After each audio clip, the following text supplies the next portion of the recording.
Hey guys, today I want to talk about Berd spokes. These are string spokes that you use in your wheel, fairly new technology. Today I saw an article that appeared in Pinkbike, and this article is really talking about, and let me just read to make sure I've got it straight here, Berd's Hawk 30 wheels that use string spokes. So what the article is mainly focused on the wheels, but I really read the article because I'm focused on the spokes. The article was written on November 23rd, 2023. It was written by Henry Quinney. I'm fairly familiar with Henry from YouTube and from reading other articles he's written. I really like Henry. I think he explains things very well. He's a good writer. His articles are always well written. He's a very experienced guy, so I feel like he knows what he's talking about. And I also like the fact that he can be controversial at times, and I enjoy him sort of shaking things up. So anyway, I enjoy Henry, and once again, he didn't disappoint. I think this is a very well done article, and certainly worth reading if you've not read it. Like I said, the article's focused on the wheels, but I'm really looking at the spokes. The reason is that I just recently helped a guy with a wheel build, and as a part of that, he considered these Berd spokes, and he had told me about the Berd spokes. I really wasn't familiar with them until he had explained them to me, and so I've been intrigued and done a little reading about them. And we did not build the wheels with those spokes. We used more traditional spokes, but anyway, the article was very timely. Now, what these spokes are, basically they're string spokes. Traditionally the spokes are made out of steel.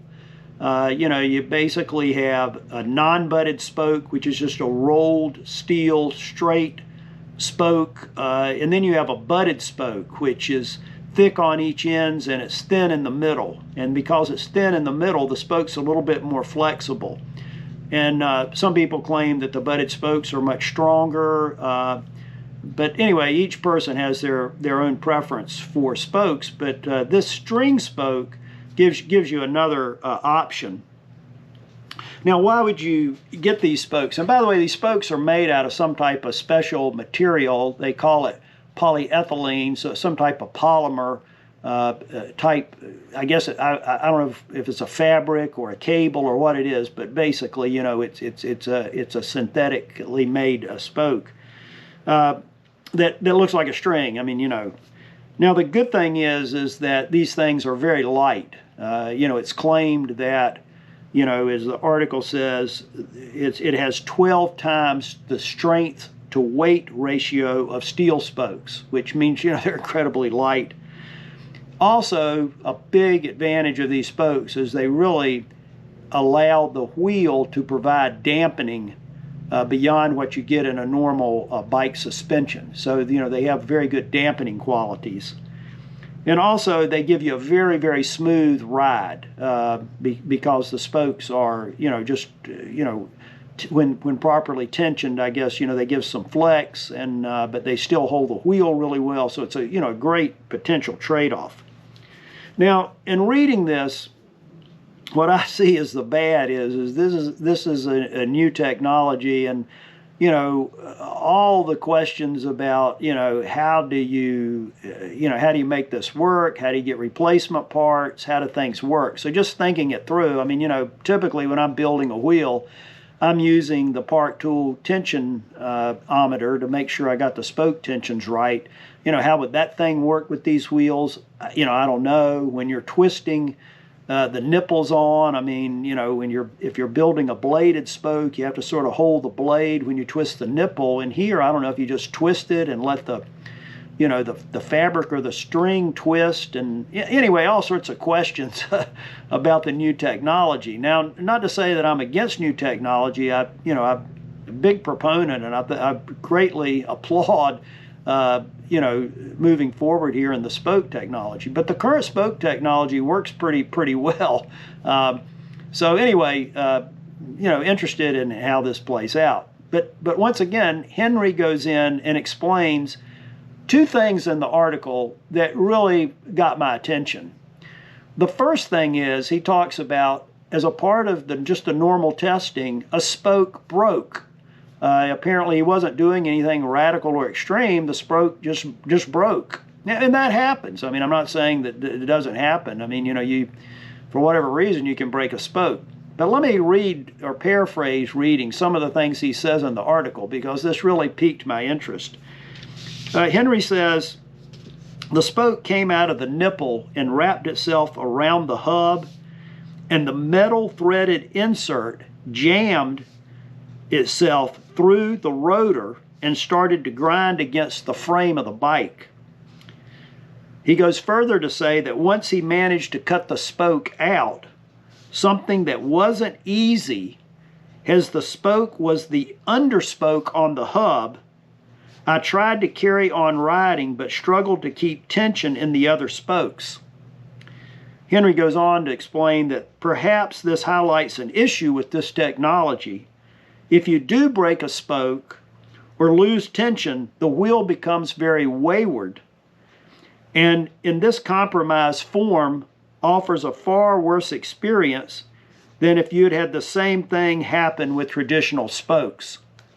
So just to recap, there's so much there. I mean, I don't even hardly know where to start, but if you've got a 32 spoke wheel made with traditional spokes and they're triple laced, and you break a spoke or even break two spokes, you can keep going. I mean, the wheel does not just disintegrate with the breaking of a spoke. I mean, Henry uses the word that after the spoke broke, it became wayward. Now, I'm not sure what that word means, but it cannot be a good thing when you're talking about, a wheel on a bicycle. I mean, it sounds like it was very difficult to ride it out of wherever he was.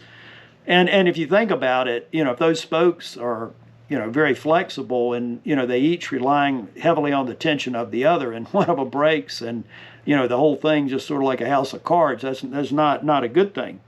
The other thing he describes is that I didn't think about it until I read his article, that when a traditional spoke breaks, yeah, it can bump up against the frame and scratch the frame or even cause some trouble. But typically those broken spokes are just sort of, lying out there flopping around, not too much damage done. But if you break a string and the wheel's rotating and it gets caught in something and that spoke has a lot of tension strength, I mean, God only knows what it could do. And in his case, it sounds like it just wrapped around the hub and just was a problem getting it out. And then, I guess, the part of it was rubbing against the frame. I don't know how bad that was, but not a good thing. So that really, caught my attention. The second thing in the article that near the end, Henry explains upon inspection, at the end of my testing, some of the spokes were frayed at the hub. Now, I don't know what the word frayed means in this context, but whenever I'm dealing with string or wire and it becomes frayed, that is not a good thing. That typically means it's getting ready to break. So, that got my attention, that, as a part of a test ride for Pinkbike, these things are starting to, quote, fray. I just can't imagine that's where you want to be. So overall, I guess where I am is I certainly applaud this technology and want it to move forward, but this probably is not something that I'm going to pursue in any of my wheel builds anytime soon, unless somebody wants them for themselves and they've exonerated me from any responsibility for this spoke failure. But anyway, I'm sure many of you tech guys are way out in front on me, and I've had a bunch of these questions I have answered and are not worried about it, and great for you. But just my own personal opinion is this is not something I'm going to be putting on any of my bikes anytime soon. I hope I've given you something to think about here, and I'd strongly encourage you to read Henry's article. I'll put a link to it in the description of this video, and I hope to see you guys at the top.